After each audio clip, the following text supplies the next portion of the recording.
Jacques Menu, tu es né en quelle année et quelle était ta situation familiale en 1939?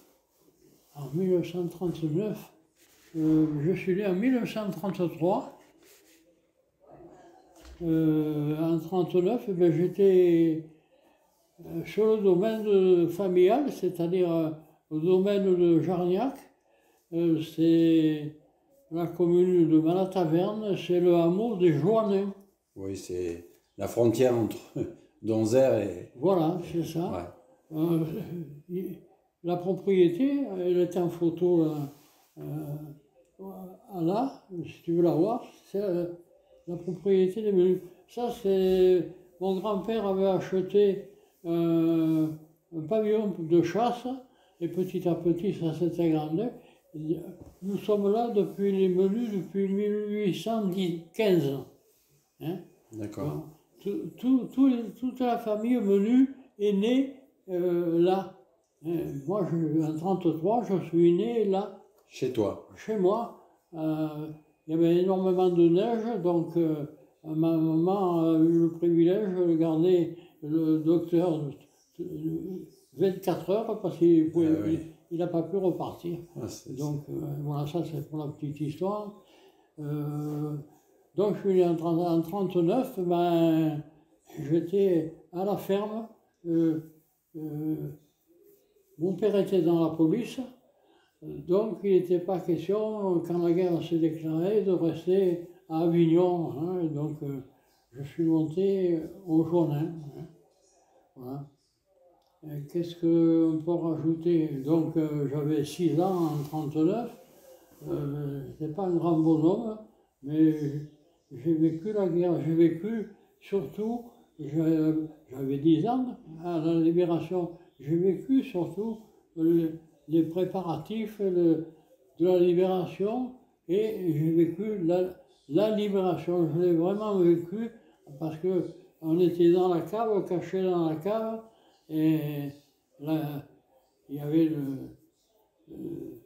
autour de Donzère, il y avait une escadrille de chasseurs, hein, des avions, hein, pas de chasseurs de lièvres. Des avions allemands. Voilà. Et sur les 4, il y en a qu'un qui s'est sauvé parce qu'ils ont été attaqués par une. Il y avait une. Comment ça s'appelle? La résistance? Non, ils ont été abattus avec une centrale qui était aux États-Unis. C'est pas le pigeonnier, c'est quelque chose comme ça. Je ne me rappelle plus le nom, il reviendra. Donc il y en a 2 qui ont été abattus dans la plaine, ils sont tombés dans la plaine. C'était les Américains? C'était les Français. Les Français? Il y avait une batterie, une Desia? Voilà, oui, au Colombier. Au Colombier. Au Colombier. Là où il y a l'hôtel aujourd'hui. Voilà. Donc il y en a un seul qui s'est sauvé dans l'histoire, il y en a 2 qui sont tombés entre Pirlate et Donzère, et un qui est tombé au Joinnet sur la ferme. Oh putain. Il est tombé donc sur la ferme. Heureusement qu'on était dans l'abri que le grand-père avait, qui a fait la guerre de 14, il avait fait un abri dans les conditions qu'il fallait, et donc une partie de l'avion est tombée sur l'abri. Sur la maison. Sur l'abri. Donc il a fallu vite que les gens qui étaient à l'extérieur, il y avait le fermier bien sûr, avec sa famille, il y avait mes grands-parents qui déblayaient tout ce qui était tombé sur l'avion pour qu'on puisse sortir de l'abri. On était prisonniers de l'abri. Heureusement, il avait fait un abri en forme de Z, ce qui fait que... Ouais, vous avez pu vous sauver. Voilà, on n'a pas été touchés. Comment tu as vécu ton enfance pendant la guerre, toi? Tu étais à l'école, vous aviez de quoi manger? Oui, de quoi manger. Mes grands-parents étaient des cultivateurs. C'est bien connu que un paysan, pour mourir de faim, c'est pas possible. Hein. Donc, on mangeait des pommes de terre souvent, mais je n'ai pas vécu, subi une restriction, pas du tout. Voilà, j'ai vécu donc Tu allais à l'école? Oui, j'allais à l'école oui, j'allais à l'école de Malataverne. D'accord. Hein. Et donc, tes parents t'amenaient à l'école, et puis... Oui, mes grands-parents venaient à l'école, oui, oui. Et puis, entre-temps, il y a eu deux... Entre-temps, mon père, il a changé de... il a fallu déménager. Nous sommes allés à Avignon. Pendant la guerre, nous sommes allés habiter à Avignon. Et c'est d'Avignon que, par mesure de précaution, on est remonté à la ferme. Et pendant, je crois, un an et demi, j'étais à la ferme au domaine de Jarniac. Comment vous avez vécu l'occupation au domaine de Jarniac? Comment tes grands-parents, Ben, ils ont vu les Allemands, vous les avez vus? Ah, mais les Allemands, ils étaient tous les jours à la ferme parce qu'ils venaient chercher de quoi boire. Ils venaient avec un bidon et ils venaient tirer du vin dans la cave du grand-père. Donc, ils étaient à table. On a très bien fait une cohabitation sans problème, je veux dire. À un moment, Hitler avait déterminé que c'était les Italiens qui géraient un petit peu jusqu'en 1942. Tu te rappelles de ça, toi, ou pas du tout? Non, je ne m'en rappelle pas de ça. Tu te rappelles pas de ça? Donc toi, tu as toujours vu des Allemands? Que ça, oui. Ouais. C'était déjà pas mal. Ouais, bah oui, oui. Mais ils étaient courtois, Très courtois, très courtois. Et ils étaient sur la commune de Donzère ou sur la... Sur la commune de Malataverne, la maison, le mât, là, c'est un domaine, le domaine de Jarniac, il fait partie de la commune de Malataverne. D'accord. Mais là, les Allemands, ils étaient où? À la mairie de Malataverne? Ah, ils étaient, non, au Colombier. Au Colombier. Ils étaient au Colombier, ils avaient réquisitionné le Colombier. C'était leur quartier général, là. Voilà, c'est ça. D'accord. Eh ben. Mais à la ferme, par exemple, j'ai deux photos. J'ai la photo qui dit que l'avion est tombé sur la ferme. Et j'ai ça. Et j'ai des photos, j'ai une plaque. À la ferme, il y a une plaque commémorative qui est fixée au mur à l'entrée de la ferme. Je pourrais demander à ta fille de me la faire voir? La photo? Ouais. Mais elle est là. Ah ben voilà. Le cahier vert qui est là-bas sur la table, c'est dedans. Fais-moi le passer. Arrête ça si tu veux. Non, non, non. Et, oui. Et dis-moi, pendant... Merci. Je vais vous faire voir ce qui reste de... Voilà.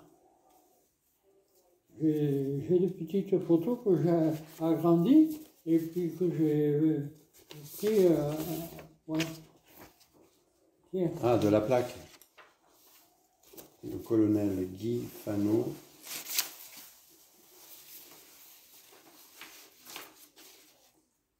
Ah oui, c'est celui qui est...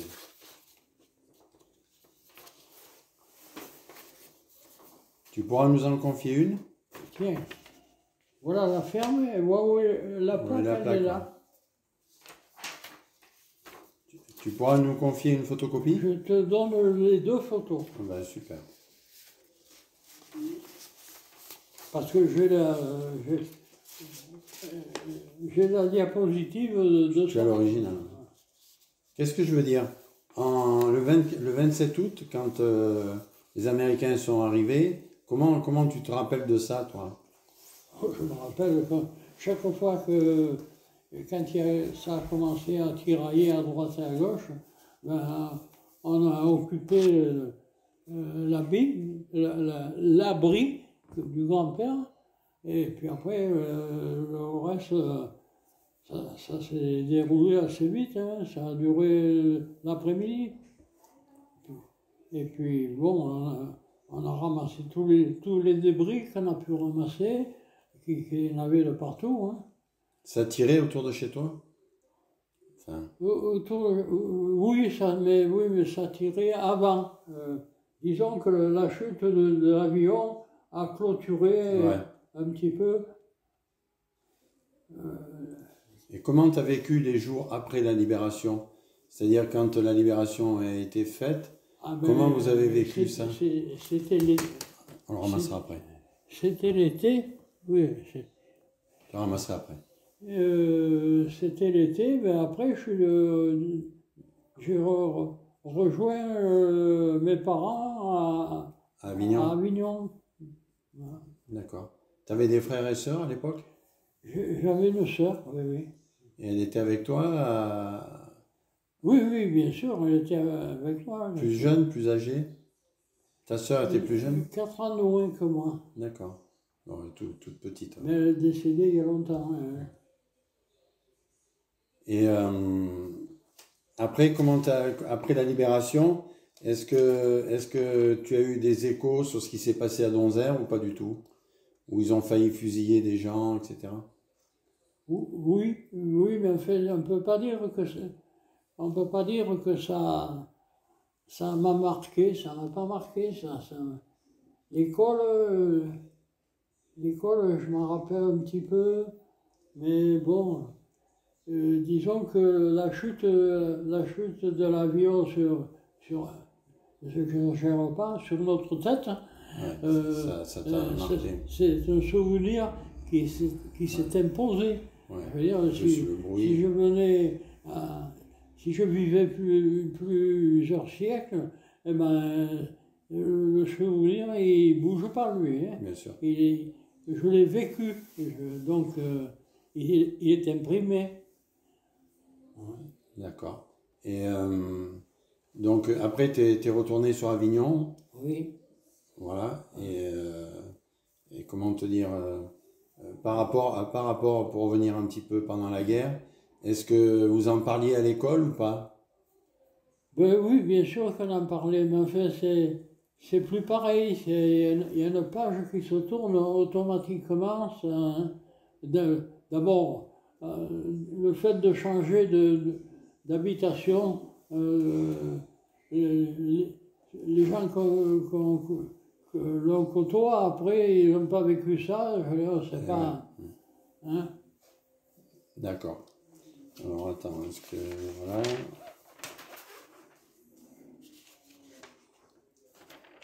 Oui, j'ai vécu la libération, moi, à toucher du doigt, je veux dire, c'était. Ben oui.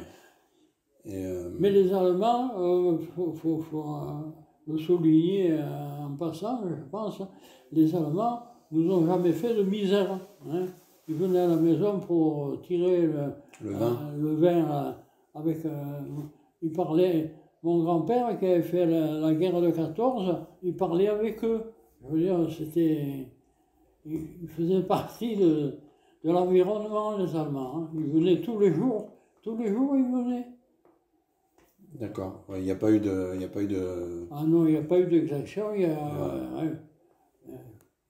Ça, Bon. pour ça. Ils venaient à cheval, alors bon, ben, ils nettoyaient leurs chevaux, les pieds des chevaux, enfin, ils faisaient partie de la maison.